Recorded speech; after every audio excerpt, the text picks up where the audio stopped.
এক মুহূর্তে শেষ ছেলেটা, শেষ হয়ে গেল ড্রাইভার, মরণাপন্ন মূল সাক্ষী। না, এটা কোনো বলিউড বা টলিউড সিনেমার সিন নয়, এটা পরিকল্পনা মাফিক মুখ বন্ধ করা তৃণমূল মডেল।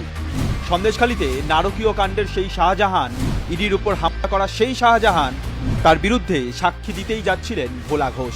কিন্তু আদালতে পৌঁছানোর আগেই খালি ট্রাকের সংঘর্ষ। এটা দুর্ঘটনা নয়, পরিকল্পিত হত্যা। আর ট্রাক চালক শাহজাহানের ঘনিষ্ঠ আলিম মোল্লা পলাতক। এটাই মমতার রাজনীতি।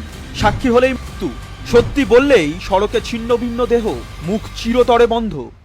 এটাই প্রথম নয়। 2015 সালে ধূপগুড়িতে 10ম শ্রেণীর ছাত্রীকে ধর থুতু চাটানো, আর পরদিন রেল লাইনে তার নগ্ন মৃতদেহ। কার বিরুদ্ধে অভিযোগ? তৃণমূল কাউন্সিলরের স্বামী চন্দ্রকান্ত রায় ও তার লোকজন।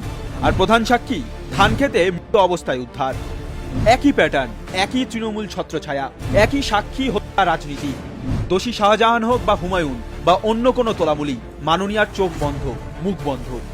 দোষীদের বাঁচানোই বাংলায় মমতার অঘোষিত নীতি। আর দোষী যদি হয় দুধেলদেরকেও, তাহলে তো পোয়া বারো। কারণ মাননীয়া তো বাংলার 37% মুখ্যমন্ত্রী। গদি উল্টানোর ভয়ে 37% ভোট ব্যাংক রক্ষাই তার প্রথম, শেষ আর একমাত্র কাজ।